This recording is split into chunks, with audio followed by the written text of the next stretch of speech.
Niners win 36-24. What did we learn Thursday night? I'm not sure what we learned.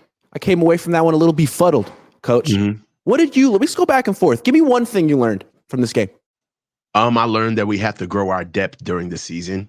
We can't rely on it before the season, gaining free agents or having guys kind of come of age in front of our eyes. I think that they've got to loosen the grip a little bit on getting young guys on the field.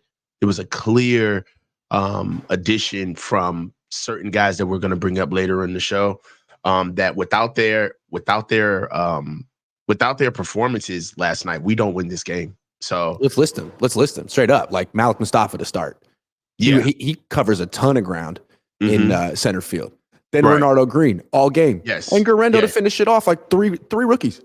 Not to mention Dominic Pooney. I was just about to say, man, Sorry. like that, because he starts, I think that we're kind of shelving him and just set it and forget it. Nah, like he's a rookie still. So they've all been doing a good job. Also, another guy, and I'm kind of surprised that you missed this guy, Tatum Bethune. Tatum Bethune. He had a really good special teams play yesterday. So a lot of the young guys are stepping up. So even some of the younger guys, not necessarily the rookies, but Robert Beal Jr. flashed a lot on defense, definitely in special teams. I mean, right now they're showing that these are guys that have been waiting, or not necessarily not waiting, but and Robert Beal Jr.'s and Robert Beal Jr.'s case waiting.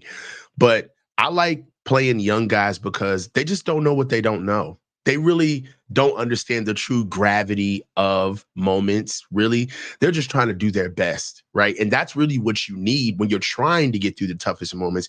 You need everybody to do their job, right? And young guys are perfect models for that. Yeah, as Williams says, Coach had me crying last night. If you haven't seen it, Coach is doing a sort of like a YouTube watch party weekly. Like he's streaming during the games. It's money. I don't know where else to get anything like that. So you should check it out. Thanks, guys. Belichick 2025. The name is pretty self-explanatory. It says, I learned that any running back can run the ball in this offense, which makes it more alarming. Kyle goes away from it. That's another one. I got something else I learned. Yeah. Can I have 30 seconds? Can I have 30 seconds? I need like 30 seconds. All right. I'm be right back. Oh, he needed 30 seconds. Okay, I got another one. But I'm going to save it because I wanted to hear what I have to say. And it's sort of about the Seahawks. And I think that's why I brought this topic up. Like, what did we learn about the 49ers in this game? Did we learn that much about the Niners in this game? We learned that they're better than Seattle. They're definitely better than the Seahawks. But I feel like we learned enough about Geno Smith. I feel like the number one reason the Niners won this game is Geno. And maybe it's not fair to put it all on him because it's just like the Seahawks offense is not serious. From DK Metcalf to Geno Smith to their offensive coordinator, that is not a serious offense. It's a talented offense.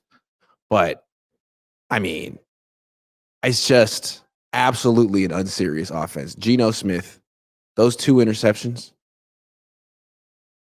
I mean, he's like not much better than Jacoby Brissett. He's easily the worst quarterback in the division. He's so much worse than Brock Purdy. I think there's a real difference when you watch him. All right, I think Coach is ready. Yeah, okay. Ready to go. So what I was saying is like what I learned from this game is that the Seahawks are trash and that Geno Smith is not good. I've been on the fence with him, but like I've seen him against the Niners and like every time he's not good. And I feel like he contributed to the 49ers win as much as anyone in this game. Like the 2 turnovers were disgusting. And yet, despite Geno being like really not good, he was inaccurate. I mean, he had them in position like to come back at the very end. Like he hit the throw to DK Metcalf, and the only reason that didn't count is because the Seahawks had an illegal shift.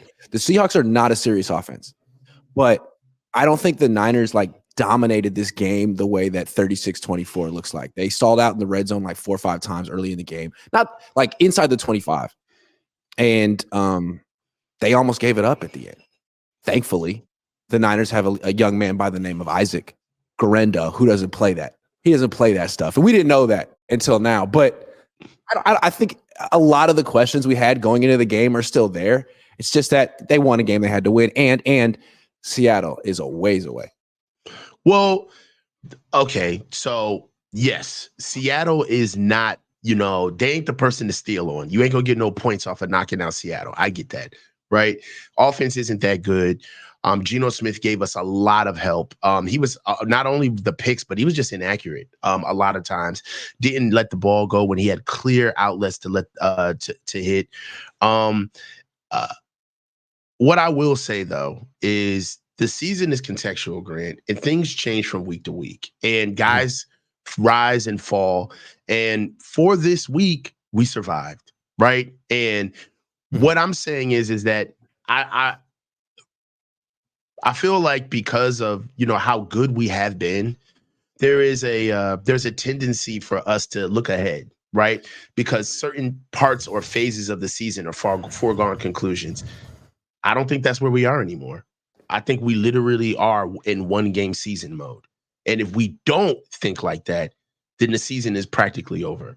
We literally have to go in week to week where, and I hate to sound, dramatic, but in some sense, every week is a must-win game. And they have to think that way moving forward. So for what they showed me in a vacuum, in a must-win game, yes, a lot of the things that are pretty much going to show up every week reared their ugly head. Bad on defense at times, right? Bend but don't break. Costly turnovers. The run game took a hit with Jordan Mason going down and us having to find guys along the way. Like, we're really going to figure out what this team is made of, literally down to the water boy. Nobody is going to be able to sit back. That water boy was just unacceptably not good last night. But I just want to say one thing. What alarmed me about this game is, like, as unserious as the Seahawks offense is, the Niners defense couldn't close out this game. They could not close out this game. Close it out. Kyle Juszczyk. Just kidding. Isaac Guerendo. Guerendo was the closer in this game. And, like, that's why I think he deserves a ton of credit. We're going to devote an entire topic to him. But, like, okay, let's go back. And these are moments we would, like, pour over if the Niners had lost, which in retrospect they weren't going to do. But fourth quarter, 3rd and 5 from the Seahawks 48, 4:46 left in the game. A lot of time. Geno Smith drops back and throws a 52-yard touchdown pass to DK Metcalf, who's wide open. And the only reason it doesn't count is because they committed an illegal shift on offense. There's nothing the Niners did. The Seahawks just let them off the hook, and the Niners escaped. I mean, like, they could have been, at that point, it would have been 29-24 with 4.5 minutes left. Anything could have happened. Now, that doesn't count, and they go down and score the touchdown anyway. It's just with 1:44 left instead. So that's why I feel like, is the Niners defense, have they fixed something on defense? Yeah, I mean, playing Renardo Green will help. But he's the one that gave up the touchdown to Tyler Lockett on the final drive on 4th and 9. Right. So I still have concerns about that defense. Yeah, I do too. But what I like is you got to find the floor, right? Yeah. You have to find the floor so you can understand just how bad we are. I don't think, barring injury, of course, right? Because injuries always change everything. Mm-hmm. But I've seen the floor of our defense, and I think we can get better, right? So It's almost, it's like, hey, we're not good at pass rush. Okay, now we got to generate it. All right. Now we get a little bit of an injury. We got to go up George Odom, sit him down, get Malik in there, and he's an imperfect vessel because he's overzealous, a little too aggressive, doesn't have necessarily a feel in space. However, what he gives us in coming down in the Grant, seeing Malik Mustafa come down and run fit, man. I mean, I haven't seen anybody from the secondary close or run fit like that since 2022, man. Like our that's what I care about. I care about the shades of our DNA being on the field. I don't care about the mistakes. All right. But there's got to be something that that virtue signals to what we can be, and then it's up to the coaches to coach them up and develop Real them. quick, the Niners run defense did play well in this game. Got to give them Yeah. credit.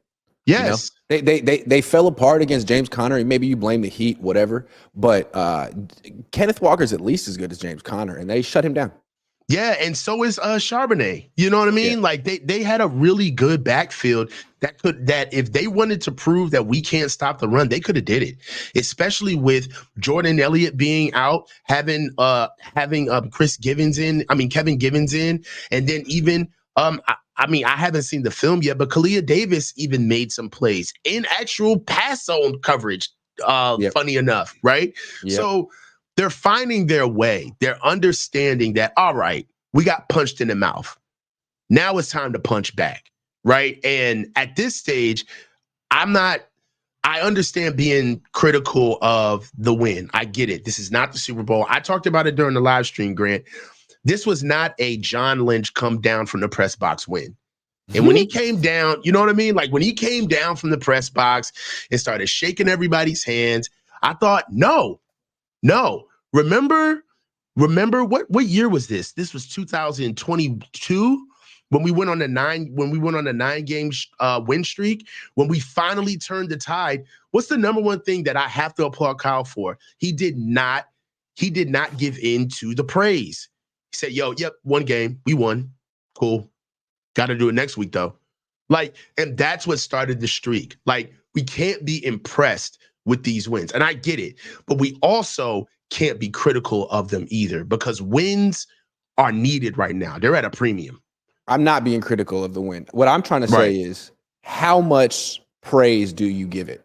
Like, what exactly did we learn? What exactly changed? Because I do feel like there's a way that you can go overboard when you beat Geno. Mm-hmm. You know what I'm saying? Like, there's only so much you can learn when you beat Geno. True. The way that they did. But they beat him.